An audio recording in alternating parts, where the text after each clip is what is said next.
Okay, what's up guys? Today's videos is going to be a lot different format. As you know, today is summer solstice, or the Wiccans may call it midsummer, or there's another name, Lithia, whatever. I'm sorry if I pronounced them wrong. I know people have different pronunciations, but essentially it's you know, when Mother Nature is at its strongest, highest energy. And I'm going to be kind of just performing a little ritual for you. Just a nice, simple ritual just to show you it's not as complicated as it may seem. Or, or you may seem intimidated by like, oh man, I don't know what quite to do. But before we get into the actual ritual part, with anything that you do, let's get a little background on like what Midsummer actually is. It's a festival, basically. You have your festivals according to the will of the year, that not just Wiccans, pagans, Nordic, mythology, they can fall into this umbrella too of the summer solstice. Typically, it's on June 20th or June 24th, somewhere around that time. I don't quite know all of the scientific stuff behind it. If you're like a science nerd and you want to know like what is this, but I can most definitely give you more of the spiritual thing behind it. If you're wondering what I'm drinking, I'm actually have some tea going right now. This is stress reliever yogi, lavender and honey.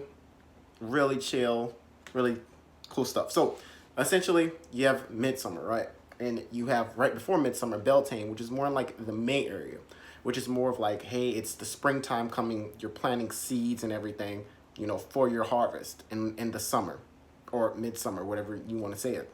So Beltane goes down, and then right after that you have Midsummer, and now you're reaping the reward of all of your hard work, all of your intention that you put in the previous festival, of Beltane. So and by the way, I preach you do your own research. Most of the stuff that I will be talking about is going to be coming out of this book, which is Wicca, Solitary Guide for the Solitary and Practitioner. It's by Scott Cunningham. I definitely highly recommend this book. Give it a read. Give other books a read too, so you get different perspectives and you just don't jump into anything. But this is basically where I'm going to be getting most of the material out of, for not this ritual, but the inspiration from, my own personal ritual. And that's another thing he really preaches. Wicca is very individualistic. You don't have to follow the book by anything, that you do or what you heard. You don't have to be initiated. Some people do that, and they get initiated, which is all cool. But once again, the main word is, solitary practitioner. All right, so the very first thing I do want to get into with you guys is just kind of so you kind of get a feeling of Midsummer and what it's all about. So Midsummer is practically the classic time to perform magics of all kinds. Healings, love magic, and protections are especially suitable. Herbs can be dried over the ritual fire if you're celebrating outdoors. Leave to the fire for purification and renewed energy. Fresh fruits are standard fare for Midsummer. So as I was talking to earlier, you're reaping the harvest of everything that you just planted in Beltane, and now you can, reap your reward, and that's what it's all about. So now that you got a quick summary over in Midsummer, I'm not going to waste any more of you guys' time.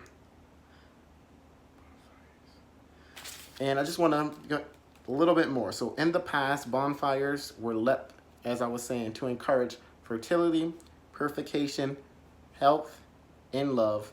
The fire once again represents the sun, fitted on this time of the longest daylight hours.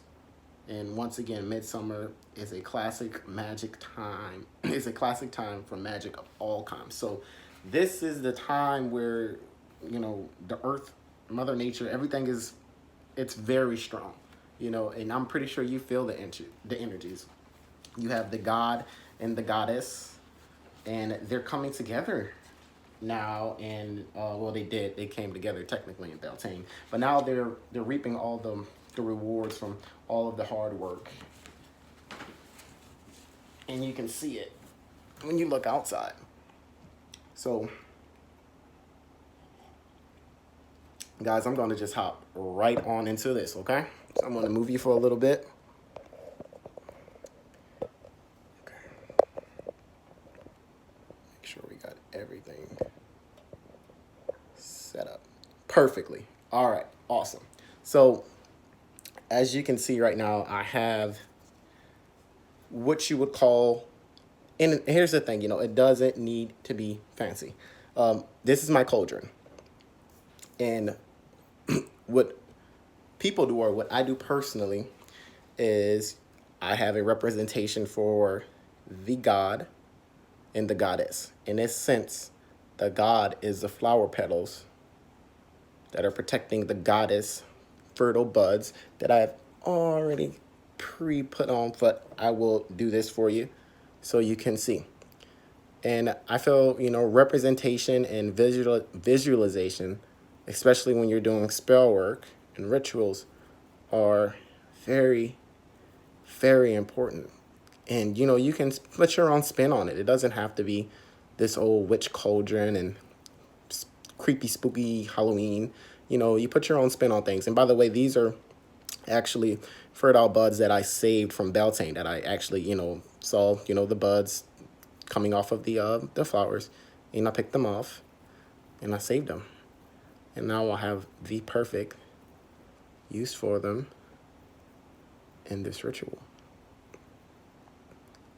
All right, guys. So, as I was saying, representation. And if you're wondering, I have a little bit of black tourmaline for protection. And we also have some rose quartz, well, rainbow quartz, and a dragon charm right there. Because I also work with dragon deities as well. Okay. Now, first things first is, you know, you want to, of course, set your circle. And how I set my circle is with my wand. This is my wand. North, earth, east for air, south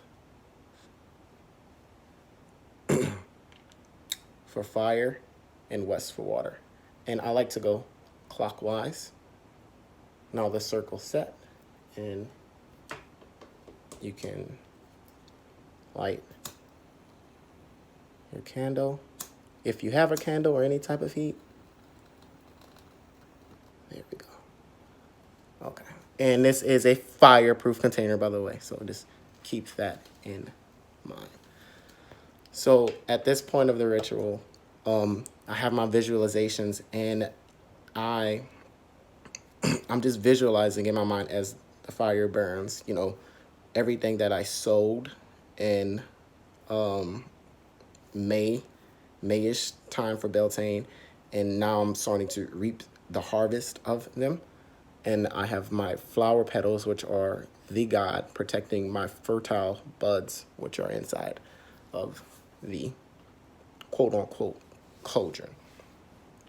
And as you can see, the fire went out, so the smoke is just kind of clearing right now. And this is the time where you really, you know, you can dig deep. And I also have some chants and stuff for you. Like, if you don't quite know what to say, because not everybody knows what to say when they're doing a ritual, you know, they don't, especially if it's your first one.